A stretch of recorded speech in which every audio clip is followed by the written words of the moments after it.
Hello friends, எல்லோருக்கும் வணக்கம். Welcome to young investor channel. Markets பார்த்துருப்பீங்க. ஸோ இன்றைக்கி மார்க்கெட் மத்தியானம் வரைக்கும் ஒரு ட்ரெண்டில் இருந்துச்சு. ஆஃப்டர்நூனுக்கு அப்புறம் இப்போ ஒரு ட்ரெண்டில் போகுது. ஸோ காலத்தில் பார்த்தீங்கன்னா அந்த டேரிஃப் அனௌன்ஸ்மெண்ட்னால பொத்துன்னு விழுந்துச்சு. கிட்டத்தட்ட நிஃப்டியெல்லாம் பயங்கர அடி, சென்செக்ஸ் எல்லாமே நெகட்டிவ்ல தான் இருந்துச்சு. என்னோட போர்ட்ஃபோலியோ கிட்ட 2% நெகட்டிவ் போச்சு. ஆஃப்டர் தட் பார்த்தீங்கன்னா இப்போ 0.5% தான் என்னோட போர்ட்ஃபோலியோ நெகட்டிவ்ல இருக்குது. மார்க்கெட் ஒரு பாசிட்டிவ் ட்ரெண்டை நோக்கி ட்ரேட் ஆகிட்டு இருக்குது. ஸோ நிஃப்டி 50 66 பாயிண்ட்ஸ் மேலே பாசிட்டிவில் இருக்குது. 24,921 பாயிண்ட்ஸில் ட்ரேட் ஆகிட்டு இருக்குது. சென்செக்ஸ் 195 பாயிண்ட்ஸ் கிட்ட பாசிட்டிவில் போகுது. 81,677 பாயிண்ட்ஸில் ட்ரேட் ஆகுது. பேங்க் நிஃப்டி 181 பாயிண்ட்ஸ் பாசிட்டிவில் இருக்குது. 56,332 பாயிண்ட்ஸில் ட்ரேட் ஆகிட்டு இருக்குது. ஸோ இது போக பேங்க் நிஃப்டியில் கோட்டக் மஹிந்திரா பேங்க் மட்டும் 1.5% பாசிட்டிவில் இருக்குது. ICICI Bank, Axis Bank, Bank of Baroda, HDFC Bank, IndusInd Bank, IDFC First Bank இதெல்லாம் ஃப்ளாட் பாசிட்டிவில் இருக்குது. ஐடிஎஃப்சி ஃபர்ஸ்ட் பேங்கோட டிவிடெண்ட் இன்னைக்கு கிரெடிட் ஆச்சு. அதாவது காலத்தில் ஒரு 11 மணி அந்த சம்திங் மத்தியானத்துக்கு முன்னாடி தான் கிரெடிட் ஆச்சு. So IDFC First Bank dividend யாருக்கெல்லாம் கிரெடிட் ஆயிருக்குன்னு சொல்லி செக் பண்ணி பார்த்துக்கோங்க. Next State Bank of India, Canara Bank, AU Small Finance Bank, Federal Bank இதெல்லாம் ஃப்ளாட் நெகட்டிவில் இருக்குது. பஞ்சாப் நேஷனல் பேங்க் மட்டும் 1.5% நெகட்டிவில் இருக்குது. ஸோ இது பேங்க் நிஃப்டியை பொறுத்த வரைக்கும் அப்டேட்டு. ஃபஸ்ட்டு பார்த்தீங்கன்னா அந்த ஆதித்யா இன்ஃபோடெக் ஐபிஓ அப்ளை பண்ணியிருக்கிறோம். நெக்ஸ்ட் வந்து என்எஸ்டிஎல் ஐபிஓ அப்ளை பண்ணியிருக்கிறேன். நான் அந்த 2 ஐபிஓவில் தான் ஒரு லாட்டு போட்டிருக்கேன். இது போக ஐபிஓ அப்ளைஸ் பண்ணும்போது யூபிஐடி மூலமாக நிறைய பேர் பண்ணுறீங்க. ஸோ அந்த அப்ளை பண்ணும்போது யூபிஐடி நீங்கள் அதில் காப்பி பண்ணாலே அப்ளை ஃபார் த ஐபிஓன்னு கொடுப்பீங்க. அடுத்தது உங்களுக்கு ஒரு ரிக்வஸ்ட் மெசேஜ் வரும். ரிக்வஸ்ட் மெசேஜ் வந்தோன்னா கூகுள் பேயில் நீங்கள் அந்த பிஸ்னஸுக்கு கீழே இருக்க மணி சென்ட் பண்ணுற அந்த சேட்ஸ்லாம் பார்த்தீங்கன்னா இந்த ஐபிஓ நேம் போட்டு உங்களுக்கு ஃபண்ட் ட்ரான்ஸ்ஃபர் பண்ணுறதுக்கு அந்த ஆப்ஷன் வரும். அல்லது வந்து ஒரு ஆட்டோபே ரிக்வஸ்ட்டு டேரெக்டாகவே ஒரு லிங்க் மூலமாட்டு கூகுள் பேக்கு கொண்டு போகும். அல்லது நீங்கள் தான் பார்த்தீங்கன்னா நேரடியாக போய் கூகுள் பேக்குள்ளே பண்ண மாதிரி இருக்கும். ஸோ அதை பார்த்து கரெக்டாக பண்ணுங்கள். நேற்று ஒருத்தர் வந்து என்கிட்ட கேட்டுட்டு இருந்தார். அதனால் அதை கரெக்டாக பார்த்து பண்ணுங்கள். ஒன்ஸ் அந்த ரிக்வஸ்ட் நீங்கள் உங்களுக்கு வரட்டாலும் பிரச்சனை இல்லை, ஃபண்டு மூவ் ஆகாது. நீங்கள் அந்த ஏஞ்சலோனோ ஜீரோதாவோ க்ரோவோ எதுலேயே அப்ளை பண்ணியிருப்பீங்க, அதை கேன்சல் பண்ணிவிட்டு எகெயின் வந்து அப்ளை பண்ணுங்கள் ஐபிஓவில். ஸோ மிஸ்டேக் எதுவும் பண்ணிடாதீங்க. பட் ஆதித்யா இன்ஃபோடெக்கும் என்எஸ்டிஎல் மட்டும் தான் அப்ளை பண்ணியிருக்கிறேன். ஆதித்யா இன்ஃபோடெக் இன்னையோட க்ளோஸ் ஆகுது. 5ஆம் தேதி பார்த்தீங்கன்னா மார்க்கெட்டில் லிஸ்டட் ஆகுது. ஆகஸ்ட் 1ஆம் தேதி நாளைக்கு தான் அலாட்மெண்ட் டேட்டு. ஸோ இது ஆதித்யா இன்ஃபோடெக்கை பொறுத்த வரைக்கும் அப்டேட்டு. நெக்ஸ்ட்டு ஐபிஓ ரிலையன்ஸ் இண்டஸ்ட்ரீஸோட ஐபிஓ வந்து நெக்ஸ்ட் இயர் வரலாம் அப்படிங்கிற ஒரு பேச்சு இருக்குது. 52,200 கோடி இந்த ஜியோ ஐபிஓ மூலமாட்டு ரைஸ் பண்ணலாம் அப்படிங்கிற ஒரு அப்டேட்டும் வந்திருக்குது. ஜியோ இன்ஃபோகாம் மூலமாட்டு ஜஸ்ட் 5% ஸ்டேக் தான் செல் பண்ணுறாங்க. அதோட வேல்யூவே 52,200 கோடின்னு சொல்கிறாங்க. ஹியூண்டாய் மோட்டார்ஸ் இந்தியாவோட ஐபிஓட இது டபுள் மடங்கு அதிகரிக்குது. ஹியூண்டாய் மோட்டார்ஸ் ஐபிஓ வந்து 28,000 கோடி, இவங்க 52,000 கோடி கிட்ட ஐபிஓ வரலாம் அப்படிங்கிற ஒரு அப்டேட்டை கொடுத்துருக்காங்க. ஸோ இது வந்து ரிலையன்ஸ் இண்டஸ்ட்ரீஸோட ஜியோ பொறுத்த வரைக்கும் அப்டேட்டு. நெக்ஸ்ட் பார்த்தீங்கன்னா அன்றைக்கி மார்க்கெட்டில் செக்டாரைஸ் பார்க்கும்போது கன்சூமர் பாசிட்டிவில் இருந்துச்சு, இன்ஃப்ரா பாசிட்டிவில் இருக்குது, பிஎஸ்சி பாசிட்டிவில் இருக்குது, ஃபினான்ஸ் பாசிட்டிவில் இருக்குது. டெக்னாலஜி பார்த்தீங்கன்னா ஒரு ஃப்ளாட் நெகட்டிவில் இருக்குது. டெக்னாலஜி ஸ்டாக்ஸ் எல்லாம் இன்றைக்கி ஃப்ளாட் நெகட்டிவில் ட்ரேட் ஆகிட்டு இருக்குது. பட் காலத்தால் பார்க்கும்போது கொஞ்சம் அடி விழுந்தாங்க. பட் இப்போ ஃப்ளாட் நெகட்டிவில் போய்ட்டுருக்குது. இது போக Infosys, HCL Technologies, Tech Mahindra இதெல்லாம் ஒரு ஃப்ளாட் பாசிட்டிவ் ட்ரெண்டுக்கு மாறி இருக்காங்க மார்க்கெட்டில். இதே வந்து பார்த்தீங்கன்னா ஃபார்மா ஸ்டாக்ஸ்லாம் தர்ம அடி. Banking, cement, reality, auto, service, energy, BSc bank, metal, pharma தான் அன்றைக்கி தர்ம அடி வாங்கியிருக்குது. லூப்பின் 2.5% மேலே நெகட்டிவில் இருக்குது. Divi's laboratories, Reddy's, Aurobindo pharma, Glenmark, Sun Pharma, Cipla இதெல்லாம் ஒரு ஃப்ளாட் பாசிட்டிவ் ட்ரெண்டில் ட்ரேட் ஆகிட்டு இருக்காங்க மார்க்கெட்டில். ஸோ ஃபார்மா ஸ்டாக்ஸில் ரெட்டிஸ் ஒன்று, நெக்ஸ்ட் வந்து பார்த்தீங்கன்னா நாட்கோ இது இப்போதைக்கு ஃபோக்கஸ் பண்ணுங்கள். ஜைடஸ் வந்து பி ரேஷியோ 20 கீழே இருந்துச்சுன்னா அதை பாருங்கள். ஸோ இது வந்து ஃபார்மா ஸ்டாக்ஸை பொறுத்த வரைக்கும் அப்டேட்டு. ஃபார்மா ஸ்டாக்ஸ் இன்றைக்கி விழுறதுக்கு 25% டேரிஃப் தான் முக்கியமான ரீசனு. அந்த பேஸில் அடிச்சிருக்காங்க. நெக்ஸ்ட் பார்த்தீங்கன்னா நெஸ்லே நிறைய பேர்கிட்ட இருக்கும். அவங்க 1:1 அந்த ரேஷியோவில் போனஸ் இஷ்யூ பண்ணியிருந்தாங்க. ஸோ இந்த போனஸுக்கான ரெக்கார்ட் டேட் வந்து ஆகஸ்ட் 8ஆம் தேதி அப்டேட் பண்ணியிருக்காங்க. ஸோ இது வந்து நெஸ்லேயை பொறுத்த வரைக்கும் அப்டேட்டு. போனஸுக்கான ரெக்கார்ட் டேட் ஆகஸ்ட் 8ஆம் தேதி அப்படின்னு சொல்லியிருக்கிறாங்க. ஆக்சுவலி இப்போ அமெரிக்கா வந்து பார்த்தீங்கன்னா நம்ம மேலே டேரிஃப் போட்டிருக்காங்க. இப்போது நம்ம இம்போர்ட் பண்ணது, அதாவது யூஎஸ்லேருந்து இம்போர்ட் பண்ணது $45.33 பில்லியன். நம்ம இந்தியாவிலேருந்து அமெரிக்காவுக்கு எக்ஸ்போர்ட் பண்ணது $86.51 பில்லியன். ஸோ அந்த ட்ரேட் சர்ப்ளஸ்ன்னு சொல்லுவாங்க. அதாவது the gap between the import and export அது வந்து $41.18 பில்லியன் இருக்குது ஃபினான்ஷியல் 25ல். ஸோ அமெரிக்காவுக்கு என்னென்னா இந்தியா நம்ம நாட்டுக்கு அதிகப்படியாட்டு எக்ஸ்போர்ட் பண்ணுறாங்க. அட் தி சேம் டைம் வந்து நிறைய நம்ம இம்போர்ட் பண்ணுற பொருட்களுக்கு எல்லாமே டேக்ஸும் நிறைய போடுறாங்க அப்படின்னு சொல்லியிருக்கிறாங்க. ஸோ அந்த பேசிஸில் தான் நாங்கள் டேரிஃப் போட்டிருக்கோன்னு சொல்லியிருக்காங்க அமெரிக்கா. பட் நம்ம கவர்மெண்ட் தரப்பில் இருந்தோம் பேச்சுவார்த்தை போயிட்டு தான் இருக்குது டேரிஃப் கம்மி பண்ணுறதுக்கு. மேபி ஒரு நல்ல ஒப்பீனியன் வரும்னு நினைக்கிறேன். வெயிட் பண்ணி பார்க்கலாம்.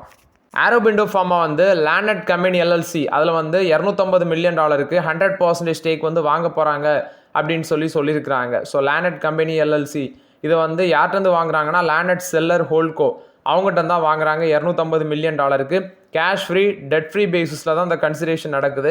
மேபி இந்த கன்சிடரேஷன் எப்போ கம்ப்ளீட் ஆகும்னு சொல்லியிருக்கிறது 12 மந்த்ஸில், அதாவது 8லேருந்து 12 மந்த்ஸில் இந்த கம்ப்ளீட்டேஷன், அதாவது இந்த அக்யூசிஷன் கம்ப்ளீட் ஆகும்னு சொல்லியிருக்காங்க. இது வந்து ஆரோபிண்டோ ஃபார்மா கொடுத்த அப்டேட்டு.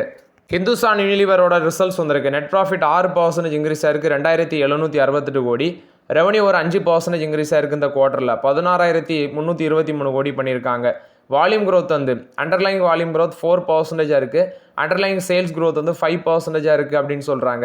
நெக்ஸ்ட் எபிட்டா இந்த குவார்ட்டரில் 3718 கோடியாக இருக்குது. பட் ஆக்சுவலி ஒரு மார்ஜினலி விழுந்திருக்குது. எபிட்டா மார்ஜினும் 130 பேசிஸ் பாயிண்ட் விழுந்திருக்குது, 22.8% இருக்குது. ப்ராஃபிட் ஆஃப்டர் டேக்ஸ் 5% விழுந்திருக்கு. எக்ஸ்பென்சஸ் பார்த்தீங்கன்னா 12,807 கோடி ஸ்பெண்ட் பண்ணியிருக்கிறாங்க, கிட்டத்தட்ட 5.7% அதிகரிச்சிருக்கு அப்படின்னு சொல்கிறாங்க. ஹோம் கேர் ரெவன்யூ வந்து 2% இயர் பேசிஸில் இன்க்ரீஸ் ஆயிருக்கு, 5,783 கோடியாக இருக்குது. Beauty and wellbeing division 4.7% revenue increase ஆயிருக்கு, 3,349 கோடியாக இருக்குது. ஃபுட் பிஸ்னஸ் எக்ஸ்பேண்ட் ஆயிருக்கு, 4.3% இருக்குன்னு சொல்லியிருக்கிறாங்க. ரெவன்யூ 4,016 கோடியாக இருக்குது, அதாவது 4.3% ரெவன்யூ இன்க்ரீஸ் ஆயிருக்கு. Underlying sales growth 5%, underlying volume growth 4% increase ஆயிருக்கு. எபிட்டா மார்ஜின் 130 பேசிஸ் பாயிண்ட் விழுந்திருக்குது. ஸோ இது ஹிந்துஸ்தான் யூனிலிவர் லிமிடெட் போஸ்ட் பண்ண ரிசல்ட்ஸ் அப்டேட். ஸ்டாக் ப்ரைஸ் பார்த்தீங்கன்னா 4% மேலே பாசிட்டிவில் இருக்குது. 2,541 ரூபா கிட்ட ட்ரேட் ஆகிட்டு இருக்குது ஹிந்துஸ்தான் யூனிலிவர். இன்றைக்கி ஒரு நல்ல பாசிட்டிவ் ட்ரெண்டில் தான் ட்ரேட் ஆகிட்டு இருக்காங்க. ரிசல்ட்ஸ் கொஞ்சம் பெட்டராக தான் பண்ணியிருக்காங்க. JLR இந்தியாவோட ஒரு update. So range rover Defender showroom வந்து ஹைதராபாத்தில் பார்த்தீங்கன்னா ஒன்று கொண்டு வந்திருக்காங்க. ஸோ இது வந்து JLR இந்தியா கொடுத்த அப்டேட்டு. டாட்டாவோட சேர்மன் சந்திரசேகரன் அவர் வந்து பார்த்தீங்கன்னா ஃபினான்ஷியல் 25ல் 156 crores வந்து ஏர்ன் பண்ணியிருக்காரு. 155.81 crores வந்து அவரோட டோட்டல் காம்பன்சேஷன் இந்த ஃபினான்ஷியல் 25ல் மட்டுமே ஏர்ன் பண்ணியிருக்காரு. ப்ரீவியஸ் இயரை கம்பேர் பண்ணும்போது 15% இன்க்ரீஸ் ஆயிருக்கு. ஃபினான்ஷியல் 25ல் டாடா சன்ஸோட ப்ராஃபிட்டு 24.3% விழுந்திருக்கு. பட் இவரோட சேலரி பார்த்தீங்கன்னா இன்க்ரீஸ் ஆயிருக்குது. ஸோ இது வந்து டாடா குழுமத்தை பொறுத்த வரைக்கும் அப்டேட்டு. நெக்ஸ்ட் பார்த்தீங்கன்னா ட்ரம்ப் வந்து டேரிஃப் போட்டாலும் ஸ்மார்ட் ஃபோன், நெக்ஸ்ட் வந்து ட்ரக்ஸு, குறிப்பாக ஃபார்மசிட்டிக்கல் அண்ட் ட்ரக்ஸு அது எக்ஸ்போர்ட் பண்ணுறதுக்கு ஸ்டில் வந்து டேரிஃப் ஃப்ரீன்னு தான் சொல்கிறாங்க. ஸோ இப்போ நம்ம ட்ரக்ஸும் எலக்ட்ரானிக் ப்ராடக்ட்ஸும் எக்ஸ்போர்ட் பண்ணது, அதாவது இந்த ஸ்மார்ட் ஃபோனு நெக்ஸ்ட் வந்து ஃபார்மசிட்டிக்கல் ப்ராடக்ட்ஸ் எல்லாம் சேர்த்து $10.5 பில்லியன் வருது. அதாவது $10.5 பில்லியன் இந்த drugs and pharmaceutical. Electronic products வந்து $14.6 பில்லியன் வந்து ஃபினான்ஷியல் 25ல் எக்ஸ்போர்ட் பண்ணியிருக்கிறாங்க. So overall shipment to the யூஎஸில் இது 29% கான்ட்ரிபியூட் பண்ணுது. இந்த ட்ரக்ஸ் அண்ட் எலக்ட்ரானிக்ஸ் ப்ராடக்ட்ஸும் அதிகமாக நம்ம எக்ஸ்போர்ட் பண்ணுறோம் அப்படின்னு சொல்லியிருக்காங்க. ஸ்டில் இதுக்கு வந்து டேரிஃப் ஃப்ரீ அப்படின்னு தான் சொல்லியிருக்காங்க. பவர் கிரிட்டோட ரிசல்ட்ஸ் வந்திருக்கு. ப்ராஃபிட் 2.5% விழுந்திருக்கு. இந்த குவார்ட்டரில் எக்ஸ்பென்சஸ் அதிகமாக போனதுனால ப்ராஃபிட் விழுந்திருக்கு. 3,630 கோடி ப்ராஃபிட் பண்ணியிருக்கிறாங்க. ரெவன்யூ ஃப்ரம் ஆப்ரேஷன், அதாவது டோட்டல் இன்கம் வந்து ஒரு ஃப்ளாட்டாக விழுந்திருக்குன்னு சொல்லியிருக்காங்க. டோட்டல் இன்கம் ஃப்ளாட்டாக இன்க்ரீஸ் ஆயிருக்கு, 11,444 கோடியாக இருக்குது. எக்ஸ்பென்சஸ் 7,114 கோடி. ஏன்னா சேம் ரேட் லாஸ்ட் இயரில் 6,643 கோடி தான் எக்ஸ்பென்சஸ். இப்போ எக்ஸ்பென்சஸ் ஒரு 1000 கோடி இன்க்ரீஸ் ஆனதுனால ப்ராஃபிட்டில் அது அடி வாங்கியிருக்கு. அது இல்லாமல் அவங்களோட பாரோயிங் லிமிட்டை 16,000 கோடியிலேருந்து 25,000 கோடிக்கு இன்க்ரீஸ் பண்ணியிருக்கிறாங்க. ஃபினான்ஷியல் 27க்கு அந்த ஃபண்ட் ரைசிங் பிளானை 30,000 கோடி வரைக்கும் கொண்டு போகிற இருக்கிறாங்க அப்படின்னு சொல்லியிருக்கிறாங்க. ஸோ அது இல்லாமல் power grid infrastructure investment trust அதோட எஸ்டிமேட்டட் காஸ்ட் வந்து 500 கோடி அளவுக்கு வந்து பார்த்தீங்கன்னா ப்ராஜெக்ட் பார்ட்டிசிபேஷனுக்கு கொடுக்க இருக்கிறாங்க. ஸோ ஓவர்லாட் இது வந்து பவர் கிரிட் கொடுத்த ரிசல்ட்ஸ் அப்டேட். ஆக்சுவலி இந்த குவார்ட்டரில் அவங்க சொல்கிறது எக்ஸ்பென்சஸ் அதிகமாக போனதுனால ப்ராஃபிட்டில் அடி வாங்கியிருக்கு அப்படின்னு சொல்கிறாங்க. நெக்ஸ்ட் Q1 ஃபினான்ஷியல் 26ல் கேபிட்டல் எக்ஸ்பெண்டிச்சருக்கு மட்டும் 6,981 கோடி பேருக்குது இந்த குவார்ட்டரில் மட்டும். இந்த company high average transmission system availability கிட்டத்தட்ட 99.84% அந்த ரேஞ்சில் வந்து பார்த்தீங்கன்னா மெயின்டைனும் பண்ணியிருக்கிறாங்க. இது போக கிராஸ் ஃபிக்ஸ்டு அசட் பார்க்கும்போது 2,92,446 கோடியாக இருக்குது.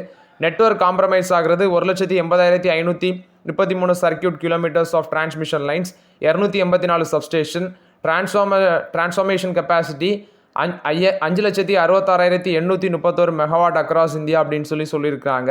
இது பவர் கிரிட் போஸ்ட் பண்ண ரிசல்ட்ஸ் அப்டேட். இப்போதைக்கு ஸ்டாக் பக்கம் போக வேண்டாம், ஆல்ரெடி இருக்குன்னா வச்சுக்கோங்க. டிவிஎஸ் மோட்டாரோட Q1 results profit after tax consolidated பேசிஸில் 32% இன்க்ரீஸ் ஆயிருக்கு, 610 கோடி பண்ணியிருக்கிறாங்க. இது போக ரெவன்யூ ஃப்ரம் ஆப்ரேஷன் 18% இன்க்ரீஸ் ஆயிருக்கு, 12,210 கோடி. இது ஸ்டாண்டலோன் பேசிஸில் ப்ராஃபிட் 35% இன்க்ரீஸ் ஆயிருக்கு, ரெவன்யூ வந்து 20% இன்க்ரீஸ் ஆயிருக்கு. எபிட்டா 1,263 கோடி, 32% இன்க்ரீஸ் ஆயிருக்கு. EBITDA margin 100 basis point improve ஆகி 12.5% இருக்குது. சேல்ஸ்னு பார்க்கும்போது ஓவரால் 2 வீலர் 3 வீலர் எக்ஸ்போர்ட் எல்லாம் சேர்த்து 17% இன்க்ரீஸ் ஆயிருக்கு. 12.77 லேக் யூனிட்ஸ் வந்து சேல்ஸ் பண்ணியிருக்காங்க. மோட்டார் சைக்கிள் சேல்ஸ் மட்டும் 21% இன்க்ரீஸ் ஆயிருக்கு. 6.21 லேக் யூனிட்ஸாக இருக்குது. ஸ்கூட்டர் சேல்ஸ் வந்து 4.99 லேக் யூனிட்ஸாக இருக்குது. 19% இன்க்ரீஸ் ஆயிருக்கு. 3 வீலர் சேல்ஸ் வந்து 46% இன்க்ரீஸ் ஆயிருக்கு. 0.45 லேக் யூனிட்ஸ் விற்றுருக்காங்க. எலக்ட்ரிக் ஸ்கூட்டர் சேல்ஸ் 35% இன்க்ரீஸ் ஆயிருக்கு. 0.70 லேக் யூனிட்ஸ் விற்றுருக்காங்க. ஸோ இது வந்து டிவிஎஸ் மோட்டார் போஸ்ட் பண்ண ரிசல்ட்ஸ் அப்டேட். ரிசல்ட்ஸ் நல்லா பண்ணியிருக்காங்க. ஸ்டாக் வந்து ஃப்ளாட் பாசிட்டிவ்ல இருக்குது. 2798 ரூபாயில் ட்ரேட் ஆகிட்டு இருக்காங்க. இப்போதைக்கு ரொம்பவே எக்ஸ்பென்சிவ்.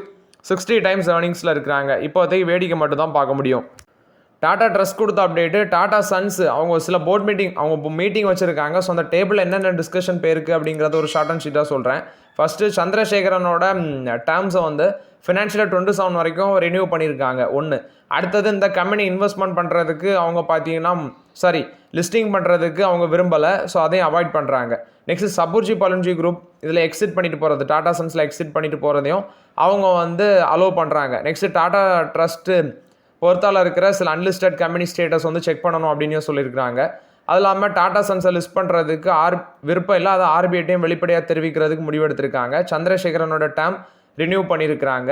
ஸ்டேக் வந்து பிளட்ஜ் பண்ணாலும் அது வந்து டெப்டை ரீபே பண்ணுறதுக்கு தான் ஸ்டேக் பிளட்ஜ் பண்ணுறோம் அப்படின்ட்டு அதில் வந்து பார்த்தீங்கன்னா சில முக்கியமான மீட்டிங்ஸ் எல்லாமே எடுத்திருக்காங்க. ஸோ இது வந்து டாடா சன்ஸ் டாடா ட்ரஸ்ட்டை பொறுத்த வரைக்கும் அப்டேட்டு. பாரத் ஃபோர்ஜ் வந்து ஏரோஸ்பேஸ் ரிங் மில்லை வந்து எஸ்டாப்ளிஷ் பண்ண இருக்கிறாங்க. ஸோ இது வந்து பாரத் ஃபோர்ஜ் கொடுத்த அப்டேட்டு. JSW மோட்டார்ஸ் டாடா மோட்டார்ஸுக்கு மார்க்கெட்டில் ஒரு காம்படிஷன் கொடுக்குறாங்க. ஸோ இவங்களும் KPIT டெக்னாலஜிஸும் ஒரு பார்ட்னர்ஷிப்பில் வராங்க. நியூ எனர்ஜி வெஹிக்கிள்ஸ் டெவலப்மெண்ட் சம்மந்தமாட்டு. ஸோ இது வந்து KPIT டெக்னாலஜிஸ் JSW மோட்டார்ஸ் கொடுத்த ஒரு பாசிட்டிவ் அப்டேட்டு. சொனாட்டோ சாஃப்ட்வேரோட Q1 ரிசல்ட்ஸ் ப்ராஃபிட் 7% இன்க்ரீஸ் ஆயிருக்கு. 113 கோடி. ரெவன்யூ 2965 கோடி பண்ணியிருக்காங்க. 13.3% இன்க்ரீஸ் ஆயிருக்கு. எபிட்டா 159 கோடியாக இருக்குது. 7.6% விழுந்திருக்கு.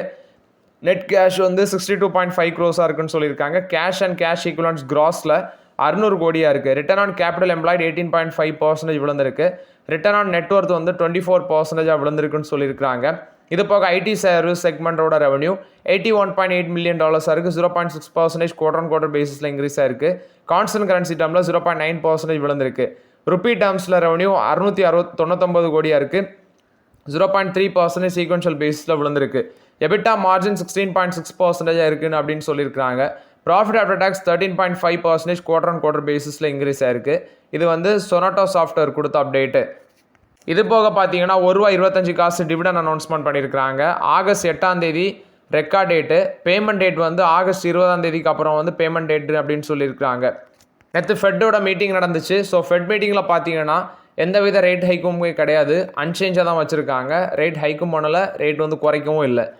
நெக்ஸ்ட்டு பார்த்தீங்கன்னா மஹேந்திரா அண்ட் மஹேந்திராவோட CEO அனிஷா கிட்ட ஒரு கேள்வி வச்சுருக்காங்க. அதாவது நீங்கள் ஃபார்ம் எக்யூப்மெண்ட் பிஸ்னஸையும் நெக்ஸ்ட் ஆட்டோமோட்டிவ் பிஸ்னஸையும் டிமர்ஜர் பண்ண பிளானில் இருக்கீங்களா அப்படின்னு சொல்லி.